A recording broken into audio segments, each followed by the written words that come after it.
La ville qui d'ordinaire vibre de son activité économique et des épopées de son club de football tout-puissant Mazembe va être bouleversée par la découverte sur les réseaux sociaux d'une vidéo choquante. Un soir d'octobre 2024. Chez moi, tu viens me chercher chez moi. Hein? Attends, tu es dit chez moi. Hein? Continuez.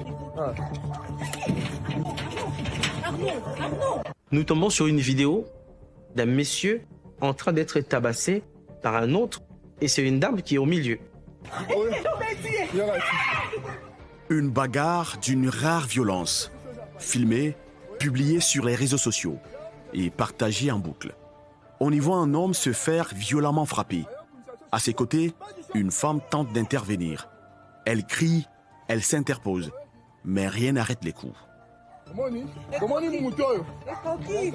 J'étais sur les réseaux sociaux, j'étais sur Facebook, WhatsApp, TikTok et j'ai vu la vidéo. C'était vraiment insupportable pour ma part. C'est très touchant.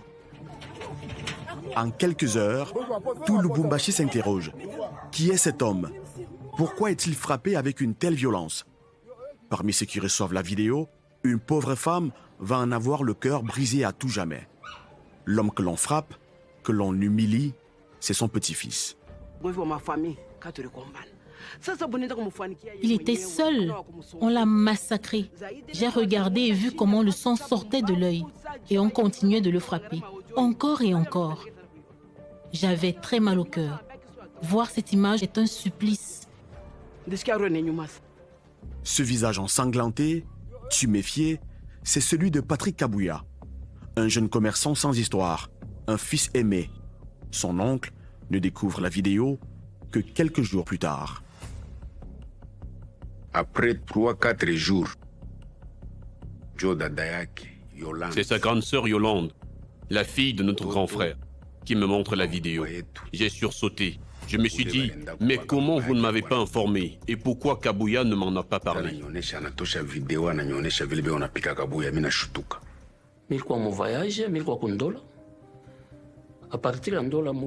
Je suis en voyage, je consulte mon téléphone. C'est là que je vois la bagarre. Je ne connais pas ces gens qui battent sur mon fils. Arrivé à Lubumbashi, je me rends au sein de la famille et c'est là que la famille me met au courant de tout ce qui s'est passé.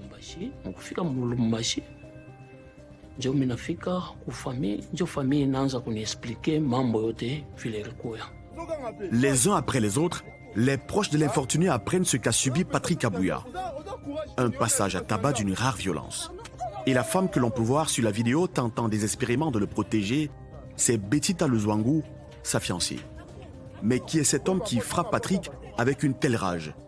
Qu'est-ce qui pourrait être à l'origine d'une altercation aussi violente? Qui est cette autre personne qui filme la scène et semble s'en amuser? Cette altercation, dont l'issue sera fatale pour le pauvre Patrick, est le point de bascule d'une tragédie qui couvait depuis des mois. Pour comprendre comment en est-on arrivé là, il faut remonter le fil des événements. Retour en arrière, quelques mois plus tôt.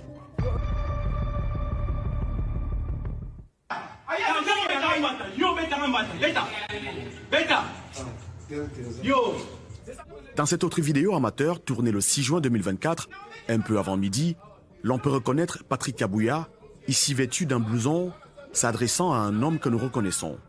C'est le même qu'on voit frapper Patrick sur la vidéo virale. Un coach sportif du nom d'Arnaud Lukuza.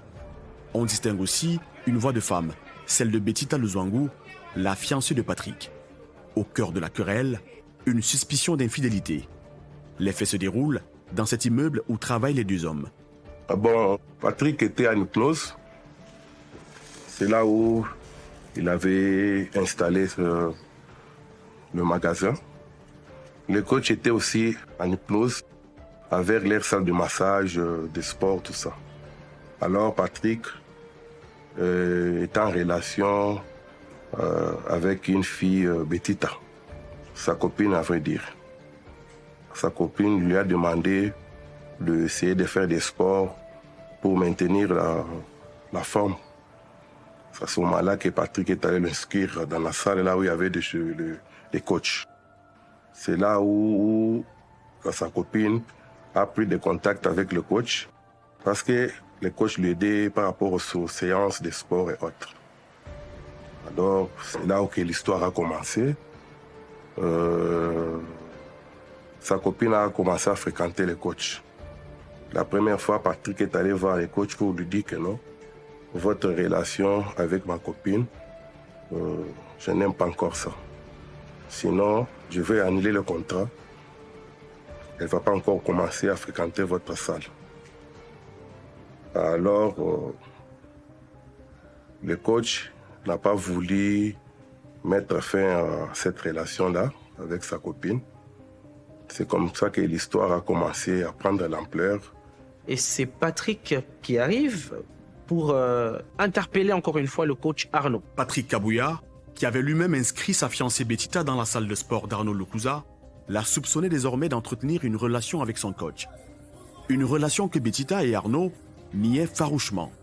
Mais Patrick, rongé par la jalousie et convaincu d'être trompé, ne supportait plus de les voir ensemble.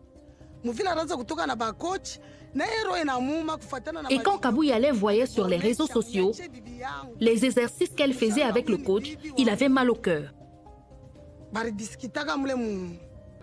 Selon des témoins présents ce jour-là, Betita, excédée d'être accusée à tort, aurait fini par prendre une décision radicale, mettre un terme à la relation.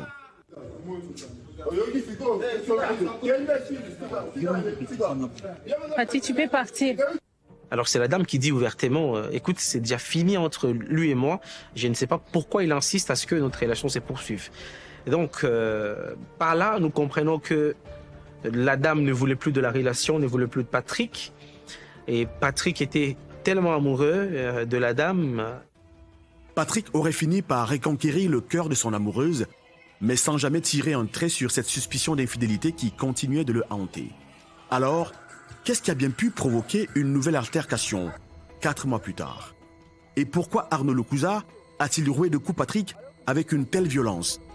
Cette fois-là, nous sommes à 22 heures. Et c'est là que Patrick Kabouya a été copieusement tabassé. Le vendredi 18 octobre 2024, le lendemain de l'agression, Patrick, bien que très affaibli, se rend, accompagné de Betita, à l'office de la police du département de renseignements généraux du Haut-Katanga pour déposer une plainte contre ses agresseurs. Cette plainte, la voici. On y découvre ce qui s'est passé le soir du 17 octobre 2024, les heures qui ont précédé le drame. Je viens me plaindre contre Sieur Flex et Arnaud, tous coachs à Hypnose de Lubumbashi, qui, en date du 17 octobre 2024, vers 22 heures, m'avaient administré des coups partout au corps, jusqu'à me faire gonfler les yeux, causer une blessure à mon œil droit, un coup qui avait fait gonfler mes testicules. Tout ceci parce que je suivais ma fiancée qui avait transporté Sieur Arnaud dans son véhicule, dont j'ignorais la provenance, pour une destination au quartier Lido, chez ce dernier en compagnie de Sieur Flex. Tout ceci simplement parce que je lui avais posé la question de savoir pourquoi il se promène avec ma fiancée jusqu'aux heures tardives. Durant son audition, Patrick, très mal en point, fait un malaise et s'écroule. Betita prend alors conscience de la gravité de son état et de l'urgence d'une prise en charge. Il faut agir. C'est le début d'une véritable course contre la montre à travers les hôpitaux de Lubumbashi. Elle s'est rendue compte de la gravité de l'inconscience de notre client. Et c'est comme ça que celle-ci va cette fois-là transporter notre client, le regretté Patrick Kabouya, à bord de sa voiture pour l'amener au premier centre de soins où les infirmiers se sont rendus compte, où le médecin s'est rendu compte de l'état du regretté Kabouya et ils n'ont pas su le recevoir. Ils les ont repoussés. L'état de Patrick est critique et le temps presse. Betita affolée perd peu à peu ses moyens et sombre chaque minute un peu plus dans une panique incontrôlable. Ils sont cette fois-là allés à l'hôpital de référence Sendoué. Lorsqu'ils arrivent à Sendoué, on va un peu intervenir. Sendoué à son tour va lui dire non, je ne suis pas à mesure, allez chercher les spécialistes. Madame Betita va encore rentrer avec Kabouya à son domicile. Betita est contrainte de ramener Patrick à son domicile. Aucun hôpital ne veut les recevoir. Et pourtant, il le faut. Son état se dégrade. Il n'y a plus une minute à perdre. Même une fois rentré, Betita continue à chercher, à appeler, à supplier. Et finit par trouver un établissement médical enfin prêt à accueillir Patrick. Mais pour une raison inconnue, sans prévenir sa famille qui ne le verra que plusieurs jours plus tard. Je l'ai appris par ma belle-sœur. Elle me dit, « Vieux Gauthier, tu es où? Viens vite, parce que Kabuya ne se sent pas bien. » « Vous êtes où ?» lui ai-je demandé. Elle a dit, « Nous sommes à Flora. » J'ai pris la moto jusqu'à Flora. Arrivé à l'hôpital, j'ai trouvé Kabuya. J'ai vu que ses yeux étaient rouges, gonflés. Il avait vraiment reçu de gros chocs. Quand je l'ai vu, j'ai sursauté. J'ai dit, « Mais c'est quoi ?»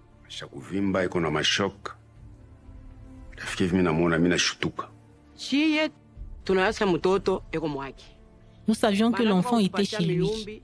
On vient nous informer que l'enfant est interné à l'hôpital il y a plusieurs jours. Patrick était déjà dans le coma.